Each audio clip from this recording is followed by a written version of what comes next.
नमस्कार दोस्तों। हरियाणा में भारतीय जनता पार्टी की हालत बेहद खस्ता है। हाल ये है कि भारतीय जनता पार्टी के अपने ही नेता हरियाणा में भारतीय जनता पार्टी को बुरी तरीके से हराने वाले हैं। ब्रजभूषण शरण सिंह भारतीय जनता पार्टी को बर्फ में लगाने वाले हैं। हरियाणा में भारतीय जनता पार्टी के पास बहुत ज़्यादा उम्मीदें बाकी बची नहीं हैं। राम रहीम को बाहर निकालकर कुछ हाथ पैर मारने की कोशिश भारतीय जनता पार्टी कर रही है, लेकिन हरियाणा के साथ साथ एक और बड़ा राज्य है महाराष्ट्र, जहां भारतीय जनता पार्टी की हालत और ज़्यादा खस्ता होती हुई नजर आ रही है। हालत यह है कि महाराष्ट्र के भीतर गोदी मीडिया के सर्वे में सिर्फ और सिर्फ 1% के मार्जिन से, सिर्फ और सिर्फ 1% के मार्जिन से भारतीय जनता पार्टी को या एनडीए को आगे दिखाया जा रहा है, महायुति को वहां पर आगे दिखाया जा रहा है। और जब गोदी मीडिया के सर्वे में दोस्तों हालत यह है कि भारतीय जनता पार्टी सिर्फ 1% के मार्जिन से आगे है, तो बाकी में क्या होगा अब आप नजर डालिए। ये महाराष्ट्र का ओपिनियन पोल है और ये ओपिनियन पोल किसके सौजन्य से है? नव भारत टाइम्स ने ये ओपिनियन पोल छापा है, दिखाया है। इनके इस ओपिनियन पोल में दोस्तों सिर्फ और सिर्फ 1% का मार्जिन है इंडिया और एनडीए के भीतर। एक तरफ है 45% एनडीए और इंडिया 44%।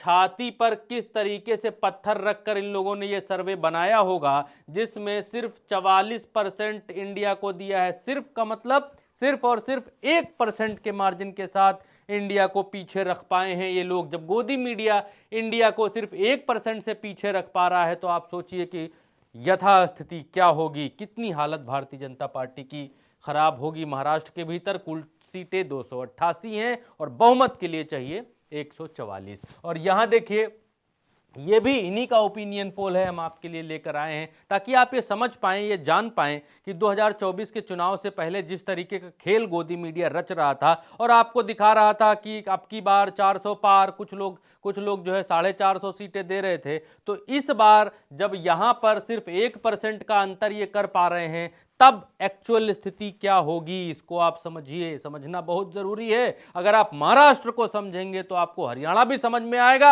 आपको कश्मीर भी समझ में आ जाएगा कि क्या चल रहा है, ग्राउंड पर क्या है। अब यहां पर देखिए, यहां पर सीटें बताई गई हैं। ये जो 1% का अंतर है, ये 1% के अंतर का मतलब है 144 सीटें तक मिल सकती हैं महाराष्ट्र में, और एनडीए को 152 सीटों तक एनडीए पहुंच सकता है महाराष्ट्र के भीतर। अब आप ये समझिए कि सिर्फ 10 सीटों का अंतर, 8 सीटों का, माफ करिए, ये सिर्फ 8 सीटों का अंतर लगभग है 152 और 144 के बीच में। सिर्फ 8 सीटें पीछे रख पाया है इंडिया को गोदी मीडिया अपने ओपिनियन पोल के भीतर, अपने पहले सर्वे के भीतर। आगे बढ़ेंगे, सीट वाइज बताएंगे और इसके बाद हम आपको यह भी बताएंगे, मयंक जी हमारे महाराष्ट्र की इन सीटों के ऊपर पूरा का पूरा एनालिसिस कर रहे हैं। पहले दिन से देख रहे हैं किस तरीके से कौन सी पार्टी टूटी, शिंदे की पार्टी टूटी, एनसीपी टूटी, तो उसके टूटने से, ना टूटने से, उसके आने से, ना आने से क्या फायदा किसको मिलेगा, सब जोड़ गाड़ कर अभी लास्ट में बताएंगे। लेकिन अभी एग्जिट ओपिनियन पोल क्या कहता है गोदी मीडिया का, वो आप देख लीजिए। सीट वाइज ये है, बीजेपी को यहां पर ये लोग, बीजेपी को यहां पर आप देखेंगे तो 26% वोट शेयर दे रहे हैं। बीजेपी का 26% वोट इनको मिल रहा है और 83 से 93 सीटें मिल रही हैं। जबकि पिछली बार की स्थिति क्या थी, 2019 में जब यहां पर चुनाव हुए थे, तब आप देखिए कि भाजपा 103 सीटों पर थी और इस बार खिसक कर सिर्फ 83 से 93 के बीच में सिमटती हुई भाजपा दिखाई दे रही है। यानी यहां इनका डाउनफॉल दिखाई दे रहा है। शिवसेना की, शिंदे वाली जो शिवसेना है, जो टूटी है अभी, तो शिंदे वाली शिवसेना यहां पर 42 से 52 के बीच दिखाई दे रही है, जबकि पहले 37 थी, यानी इस समय 37 है। इस ओपिनियन पोल में शिंदे वाली शिवसेना ऊपर जाती हुई दिखाई दे रही है। ये राष्ट्रवादी कांग्रेस पार्टी है, अजित पवार वाली जो पार्टी है, अजित पवार वाली पार्टी को 7 से 12 सीटें इस ओपिनियन पोल के मुताबिक मिलती हुई दिखाई दे रही हैं। जबकि अभी अजित पवार की जो पार्टी है उसमें एनसीपी 39 सीटों के साथ में है। यानी इनका डाउनफॉल सर्वे में दिखाया जा रहा है गोदी मीडिया के। कांग्रेस की 58 से 68 सीटें हैं, इनको अप होते हुए दिखाया जा रहा है, जबकि पहले जो है वो 37 सीटें थी, यहाँ पर आप देख सकते हैं। और उद्धव ठाकरे वाली जो शिवसेना है, क्योंकि ये उद्धव ठाकरे वाली, एनसीपी वाली और ये जो अजीत पवार वाली ये सब बता रहे हैं, वो इसलिए है क्योंकि एनसीपी टूट गई, 2 एनसीपी हो गई, एक अजीत पवार वाली हो गई और एक जो है वो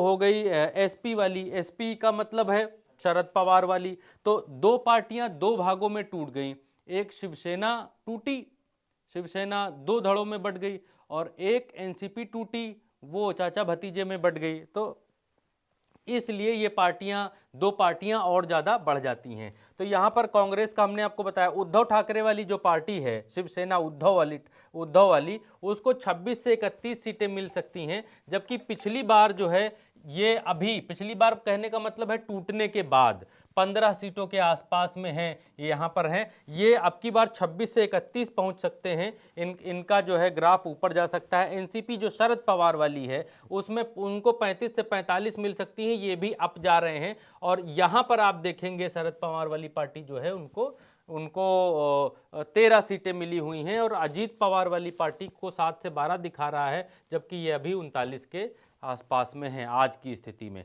तो आप देखेंगे यहाँ पर कि अन्य को अभी 3 से 8 ये दिखा रहा है, और जबकि पिछली बार अन्य जो है 22 और 2 24 था, ये अन्य पिछली बार 24 आंकड़ा ये दिखा रहा है, 22 2 24। तो अब आप देखिए कि किस तरीके से डाउनफॉल कितनी पार्टियों का, भारतीय जनता पार्टी का डाउनफॉल हो रहा है। और एक तो ये अजीत पवार का डाउनफॉल हो रहा है, दूसरा ये भारतीय जनता पार्टी का डाउनफॉल हो रहा है। बाकी सारी पार्टियां महाराष्ट्र में अप होती हुई दिखाई दे रही हैं। इस सर्वे के भीतर महाराष्ट्र का ये जो ओपिनियन पोल किया है गोदी मीडिया ने, उसके ओपिनियन पोल में ये दिखाई दे रही हैं चीजें।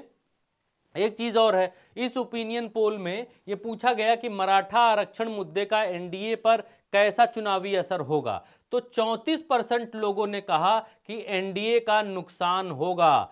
यहां पर एनडीए का भयंकर नुकसान दिखाई देने वाला है। ये जो मुद्दा चल रहा है आरक्षण का, और ये बड़ा मुद्दा है आरक्षण का। दूसरा सवाल ये भी पूछा गया इस सर्वे में कि दलित वोटरों का पसंदीदा गठबंधन कौन सा है। तो यहाँ पर महायुति यानी आप अगर सामान्य भाषा में कहें तो एनडीए बताया गया। और आदिवासी वोटरों का पसंदीदा गठबंधन पूछा गया कौन है, तो यहाँ पर महाविकास अघाड़ी यानी कि इंडिया, जिसको आप सामान्य भाषा में कह सकते हैं। इंडिया बनने से पहले ये महाविकास अघाड़ी जो नाम था, उसी नाम से अभी भी प्रचलन है। महाविकास अघाड़ी में 42% लोग कह रहे हैं आदिवासी वोटर का पसंदीदा गठबंधन ये है। अब इन सब के बाद बारी ये आती है कि ये तो हो गया ओपिनियन पोल नवभारत टाइम्स का, ये तो हो गया ओपिनियन पोल गोदी मीडिया का, लेकिन हमारा ओपिनियन पोल क्या कहता है। हमारे अपने लोग, मयंक जी इस पूरे चुनाव को कैसे देख रहे हैं। मयंक जी आइएगा प्लीज। हमने दर्शकों को ये बताया, समझाया कि भाई गोदी मीडिया का ओपिनियन पोल क्या कह रहा है, कैसे कह रहा है। भारतीय जनता पार्टी को इस ओपिनियन पोल में दिखाया गया है कि इस बार 83 से 93 सीटें मिल सकती हैं, जबकि अभी भारतीय जनता पार्टी की जो हैं वो 103 सीटें हैं। इस बार कितनी जाती हुई दिखाई दे रही हैं आपको? देखिए भरत जी, इसमें 2-3 चीज़ें हैं कि इस बार जो है बीजेपी घटेगी वहाँ पर, क्योंकि मैं आपको कहूँगा वहाँ पर बीजेपी घटेगी, क्योंकि महाराष्ट्र में बीजेपी का ग्राफ गिरा है। शिंदे हैं, उनकी लगातार नाराजगी है, तो ये माना जा रहा है क्योंकि राहुल बहुत एक्टिव हुए हैं। आपको याद है विकास यात्रा निकाली उन्होंने, तो महाराष्ट्र में भी कई सारे नेता आए थे। तो उसके बाद ये माना जा रहा है कि बीजेपी यहाँ पे 50 से 60 सीट बहुत ज़्यादा होगा, तो ज़्यादा से ज़्यादा जा सकती है बीजेपी। आप इनको 50 से 60 दे रहे हैं जी, ये मैक्सिमम आंकड़ा है भारतीय जनता पार्टी जी जी आपके जी। हिसाब से? और दूसरी बात है शिंदे की। शिंदे को कहा जा रहा है बहुत ज़्यादा उठाया गया है, लेकिन ऐसा नहीं है, क्योंकि वहाँ पर शिंदे जो हैं काफ़ी ज़्यादा नाराज़गी। अभी पिछले दिनों एक सर्वे आया था, उसमें शिंदे अगर सीएम की पसंदीदा चेहरे थे तो तीसरे नंबर पे थे वो। पहले नंबर पे देवेंद्र फडणवीस, दूसरे पे उद्धव ठाकरे, तीसरे पे शिंदे का नाम था। तो ऐसे में शिंदे को इतनी सीटें देना, ये सर्वे थोड़ा सा पेचीदा लग रहा है। बिल्कुल नाराज़गी ज़्यादा है, बहुत ज़्यादा है। इसीलिए ये मुझे लगता है कि बहुत साहब ठाकरे की जो बिल्कुल। उनकी जो लेगेसी है उसको धोखा दिया उन्होंने। लेगेसी को धोखा दिया और वहाँ पर नाराजगी है क्योंकि ये लगातार गठबंधन को लेकर चल भी नहीं पा रहे हैं। आपके हिसाब से बीजेपी जाएगी 50 से 60 50 से 60 और ये और शिंदे कितना जाएंगे? शिंदे ज़्यादा से ज़्यादा 30 से 35 मैक्सिमम जा सकते हैं, इससे 30 ज़्यादा से नहीं।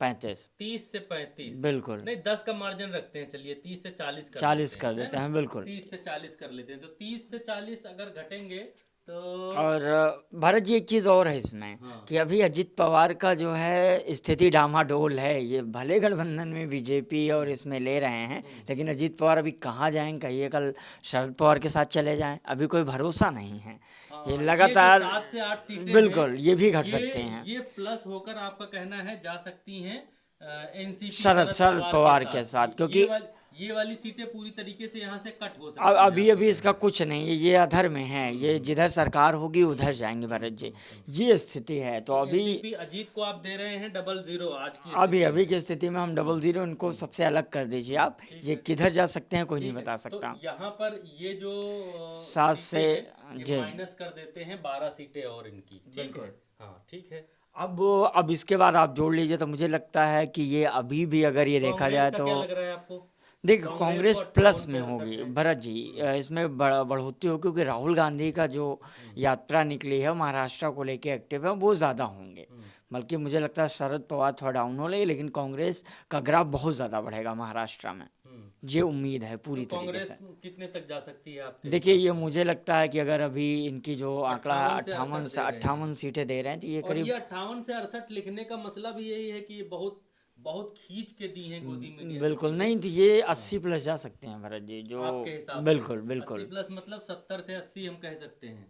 70 क्या भरत जी, 70 तो ये लगभग दे ही रहे हैं, मुझे लग रहा है ज़्यादा ही होंगे, 80 प्लस 80 प्लस यानी बिल्कुल। 80 से 90 के बीच हाँ में इसको आप रख के बिल्कुल बिल्कुल बिल्कुल 80 से 90 के बीच में आईएनसी को 80 से 90 के बीच में हमने रख लिया, ठीक है? बिल्कुल बिल्कुल। फिर आगे बचते हैं उद्धव उद्धव का देखिए, उद्धव का उतना एक्टिव ना होना और कई चीज़ें हैं जो हमें लगता है बीजेपी और कांग्रेस दोनों में वोट बटेगा और शरद पवार में भी बटेगा। 1-2 सीटें घट सकती हैं या इतना ही रह सकता है या ज़्यादा भी हो सकते हैं, लेकिन ज़्यादा के चांसेस कम है।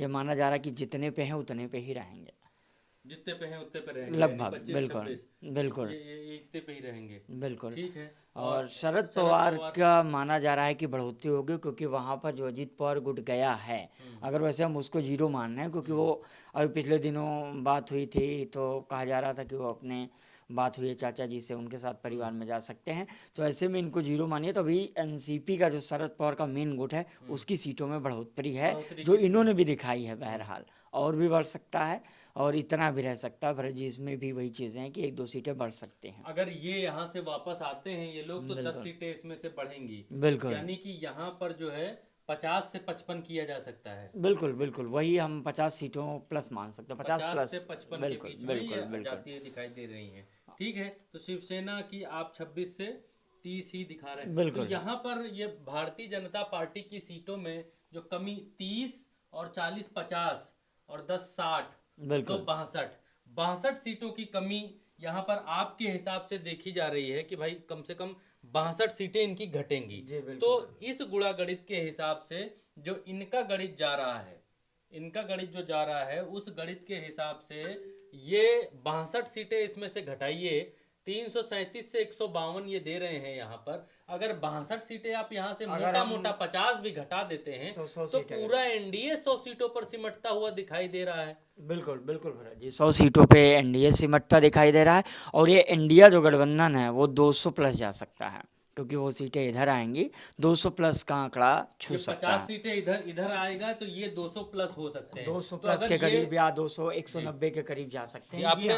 आपने दर्शकों को बहुत सही और बहुत एनालिसिस करके आपने बताया कि आई कि आप ये देखिए दर्शकों कि इसमें से 50 सीटें मयंक जी निकाल रहे हैं, 50 सीटें एनडीए से निकलते ही ये 100 पर आकर गिरते हैं और इंडिया में वो 50 सीटें जोड़ते ही ये लगभग 200 प्लस होते हुए दिखाई देते हैं। तो अब आप ये देखिए कि गोदी मीडिया का जो सर्वे है उस सर्वे के हिसाब से ये खींच खांच कर सर्वे बनाया गया है महाराष्ट्र के भीतर, लेकिन जो ज़मीनी आंकड़े और ज़मीनी हकीकत और पत्रकारों का जो आकलन है वो ये कहता है कि 137 से 152 नहीं, ये 100 ही पर ही सिमट जाएगी एनडीए महाराष्ट्र के भीतर, और कम से कम 200 प्लस होने की उम्मीद ये दिखाई दे रही है इंडिया की महाराष्ट्र के भीतर। और 144 का ये जो आंकड़ा है ये जादुई बहुमत का आंकड़ा है, जिसकी 144 सीटें हो जाएंगी वो सरकार बना लेगा। तो यहाँ पर 200 सीटों